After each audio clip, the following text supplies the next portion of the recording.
Durante os primeiros anos de implantodontia, as reabilitações eram realizadas com alta previsibilidade em região anterior de mandíbula, entre os forames. Nessa área, pode-se considerar a possibilidade de submeter os implantes a cargas funcionais, tendo em vista a maior estabilidade inicial dos implantes da mandíbula em relação à maxila, que, na maioria dos casos, é mais problemática em relação à quantidade e qualidade óssea. Os pacientes cujo osso alveolar apresentavam qualidade e quantidade insuficientes foram excluídos do tratamento com implantes durante muito tempo.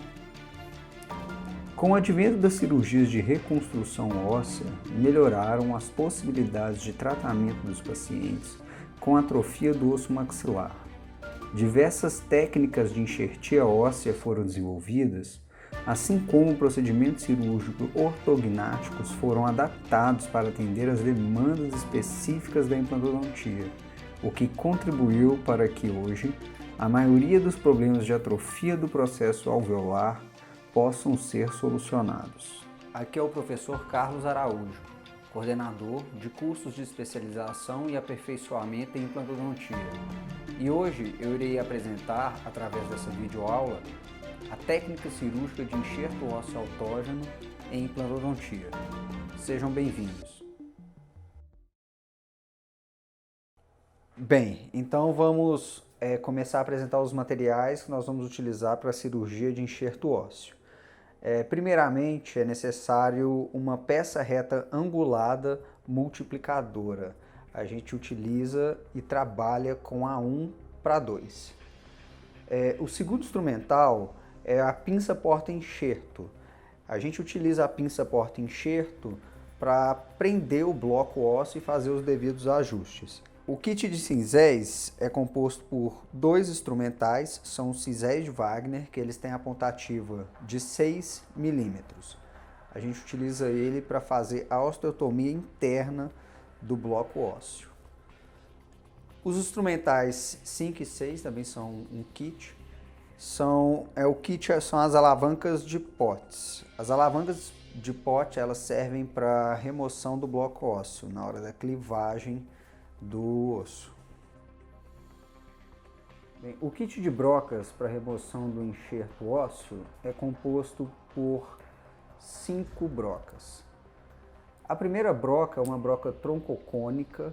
Para a peça reta multiplicadora, a haste tem 44,5 mm e ela é a fresa 701. A segunda fresa é uma fresa diamantada, uma fresa esférica diamantada, também com haste de 44,5 para a peça de mão. A terceira broca é o disco diamantado.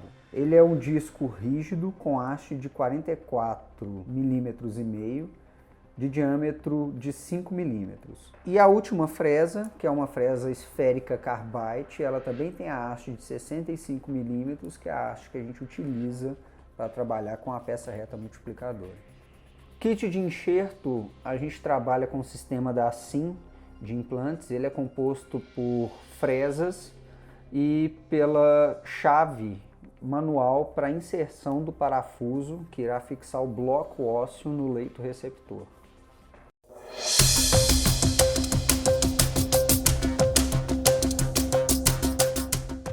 O manequim que utilizamos para o treinamento é o manequim 4005G da Nacional Ossos.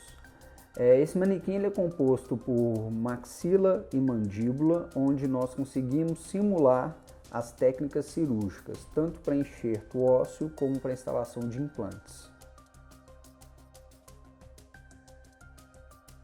Como bloqueio anestésico, iremos realizar o bloqueio do nervo infraorbitário e nasopalatino, assim bloqueando o nervo alveolar superior anterior e médio e complementando com anestesias infiltrativas locais. O retalho da região receptora deverá ser realizado de modo que permita uma boa visualização do campo cirúrgico.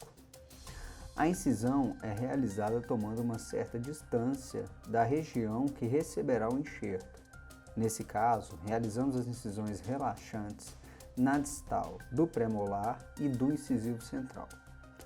A incisão sobre a crista foi realizada voltada ligeiramente para a palatina, de maneira que possamos depois fechar o retalho e que ele fique livre de tensões.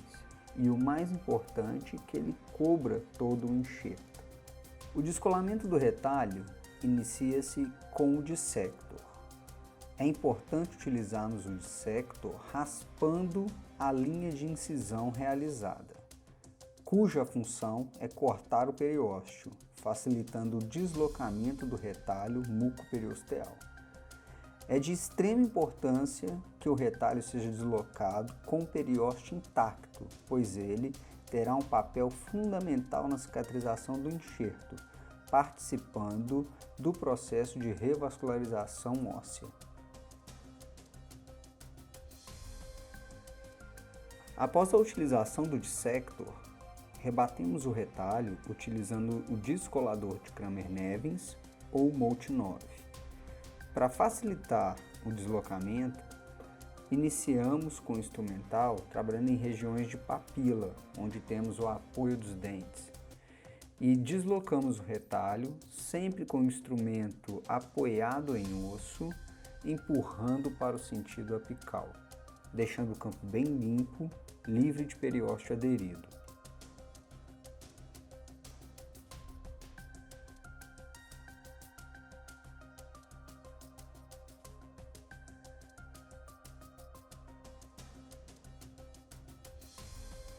Esse material de enxerto em bloco ou particulado pode ser utilizado em intervenções uni- ou bilaterais em seios maxilares, ou para enxertos onley.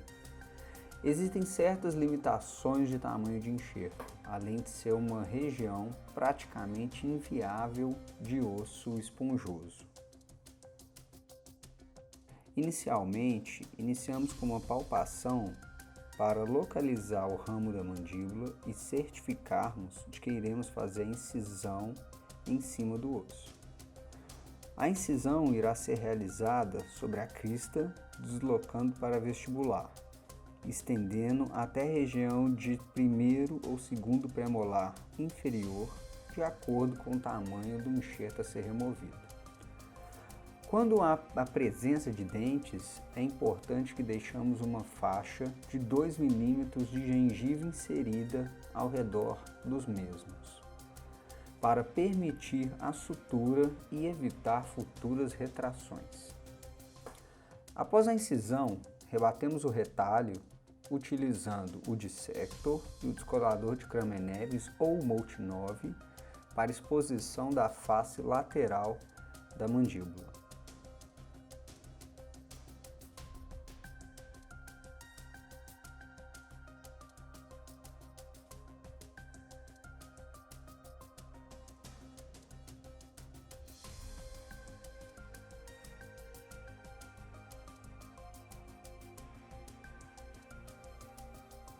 Para afastar o tecido, é importante que utilizamos o afastador Minnesota, de preferência o longo, pois ele teremos uma apanhadura melhor. Apoiamos ele na base da mandíbula para permitir uma boa visualização da face lateral da mandíbula, além de servir como proteção para o ramo da artéria facial que passa ali na região durante o procedimento de osteotomia. Determinamos a extensão do enxerto que vamos remover de acordo com o tamanho do defeito ósseo que iremos regenerar. Para a demarcação do bloco, iniciamos com a broca esférica Carbide, perfurando a cortical óssea, delimitando a extensão do enxerto. Para a demarcação inferior do bloco ósseo, não conseguimos realizar as perfurações devido ao acesso limitado. Com isso, para realizar a osteotomia com precisão, utilizamos primeiramente uma broca esférica diamantada para realizar uma canaleta. Essa canaleta irá servir de guia para a osteotomia que iremos realizar na base inferior do enxerto com o disco diamantado. A união das perfurações é realizada com broca troncocônica 701 ou 702, ou podemos realizar também com a broca Lindemann. Lembrando que, quanto maior o diâmetro da broca, maior será a osteotomia e, consequentemente, menor será o tamanho do bloco que iremos remover. Para a osteotomia da base do enxerto, é necessária a utilização de um disco diamantado de 5 mm de diâmetro. A haste da broca servirá como um stop e ela irá caminhar sobre a canaleta que criamos com a broca esférica diamantada. Lembrando sempre que devemos ter cautela com esta osteotomia devido à proximidade com o canal mandibular. Para a osteotomia interna do bloco, utilizamos cinzéis de Wagner. Com auxílio de um martelo, trabalhamos com o cisel ao redor de todo o enxerto e fazemos movimento de clivagem ao redor do bloco para a remoção. É importante lembrar que algumas vezes o canal do nervo alveolar inferior está localizado no osso cortical e quando ele vem junto com o enxerto, devemos soltá-lo antes da coleta do material. Então é de extrema importância observarmos a região do enxerto, se o canal mandibular veio junto. Caso ele veio, eu devo descolar todo esse nervo do bloco. A sutura da região doadora é realizada com ponto contínuo, festonado.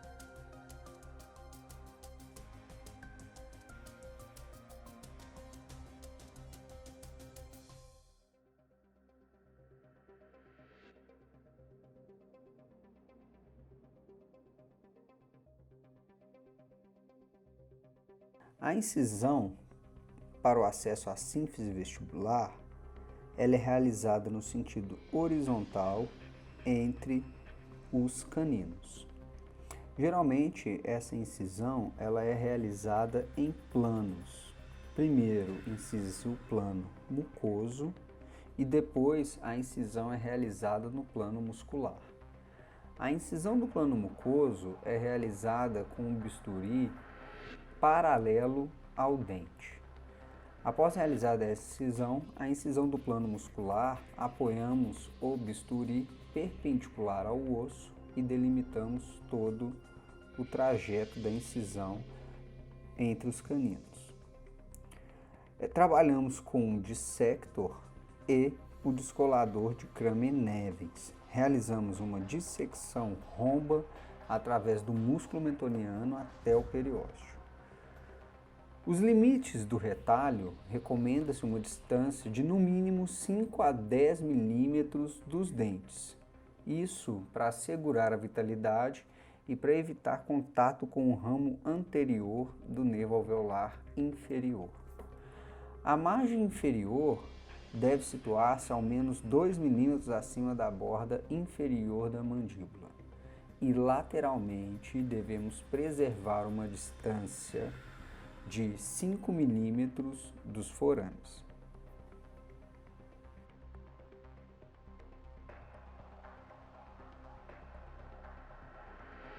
Após o tecido rebatido, iremos demarcar o nosso enxerto utilizando uma broca esférica. Demarcamos todo o enxerto com as perfurações, lembrando que esse bloco ósseo é composto por uma medular, né? Então a perfuração da cortical nós iremos cair em medular e devemos delimitar toda a região do enxerto. Em casos de enxertos maiores de grande extensão de remoção do osso da mandíbula, nós podemos partir o bloco e remover 2 a 3 pedaços, isso de acordo com o tamanho do enxerto. A união das perfurações é realizada com broca troncocônica, seja ela 701 ou 702. Eu gosto muito de trabalhar nessa região com a broca Lindemann. É uma broca que tem uma ponta ativa maior e o corte também é melhor. consequentemente eu consigo agilizar o trabalho. Lembrando novamente que quanto maior o diâmetro da broca, maior será a osteotomia e, consequentemente, menor será o tamanho do bloco que iremos remover. Muitas vezes, a região do mento, devido à extensão do enxerto, é necessário trabalharmos muito bem com o cinzel de Wagner, caprichar na utilização, fazendo a osteotomia interna do bloco. Para a clivagem do bloco, utilizamos os cinzéis e podemos utilizar também a alavanca de Potts, que é um instrumental no qual nós conseguimos emitir uma força maior, fraturando esse osso na porção medular e, consequentemente, facilitando o nosso trabalho para a remoção.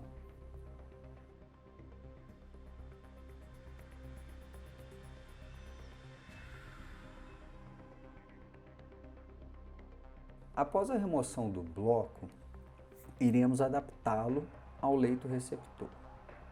Primeiramente, utilizamos a pinça porta-enxerto para segurar o bloco e com uma broca esférica diamantada, iremos realizar o ajuste do bloco, sempre verificando no leito receptor a adaptação desse bloco.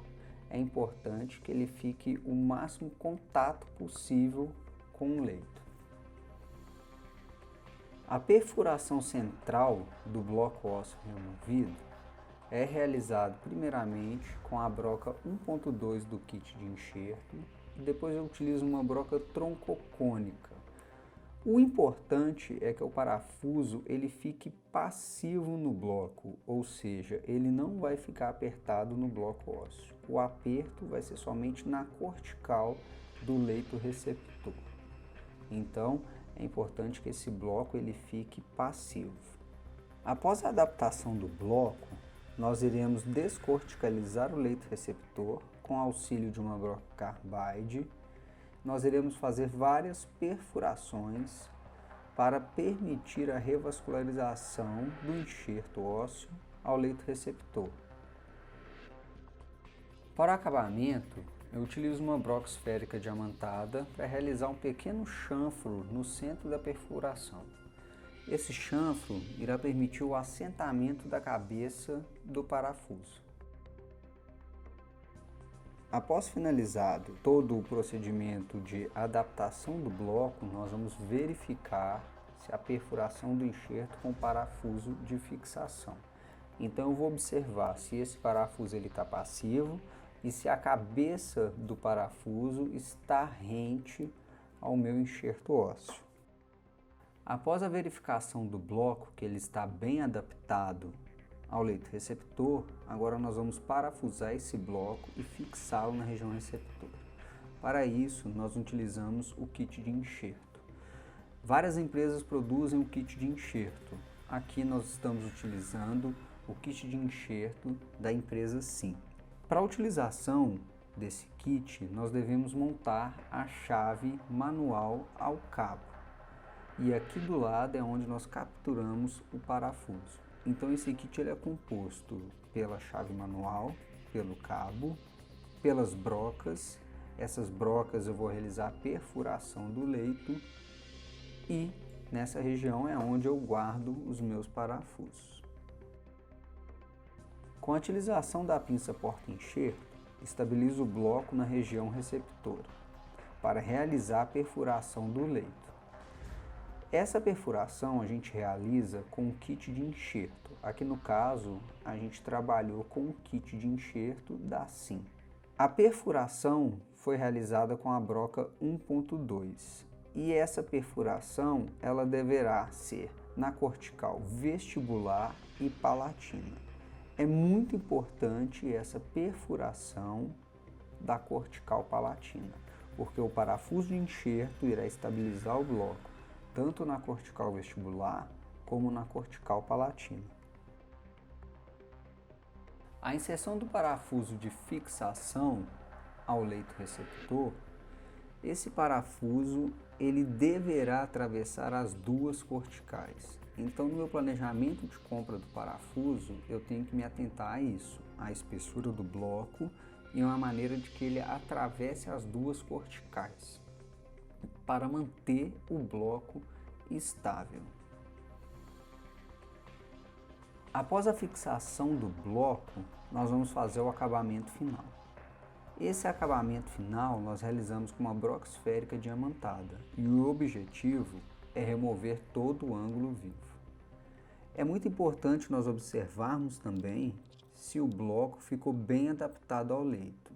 Caso tenha ficado a presença de algum gap, que é o espaço entre o enxerto e o leito receptor, esse gap deverá ser preenchido com osso triturado. Esse osso triturado nós podemos colher de uma região próxima, nós podemos raspar a região vizinha ou até mesmo colher da própria broca de onde nós preparamos o enxerto, aquele resto de osso que fica ali na cuba quando nós fizemos o procedimento para adaptar o bloco ao leito receptor. Enfim, o gap ele deverá ser preenchido com o osso triturado. Para o fechamento do retalho, é muito importante que a gente verifique se esse retalho ele está livre de tensão. É muito importante a gente suturar e que esse retalho ele não tenha nenhuma tensão. Para isso, nós realizamos a manobra de undermine. A manobra de undermine ela é uma incisão realizada no periósteo para a gente liberar o retalho e a gente conseguir coaptar os bordos da ferida sem que esse retalho fique tensionado. Então a gente sempre deve verificar se o retalho está cobrindo todo o enxerto e se eu vou conseguir coaptar os bordos da ferida para depois suturar. Feito isso, a primeira sutura é um ponto cochoeiro horizontal, que a gente realiza voltado um pouco para a apical. Esse ponto ele tem uma extrema importância nas cirurgias de enxerto e de reconstrução óssea, pois ele é responsável por absorver toda a tensão do retalho, evitando que os pontos simples arrebentem e tenhamos futuras complicações pós-operatórias de exposição do enxerto. Então é muito importante a gente caprichar no momento da sutura. E aí nós finalizamos toda a linha de incisão, coaptando os bordos da ferida com pontos simples. Agradeço você a atenção, espero que tenha aproveitado a aula. Um grande abraço.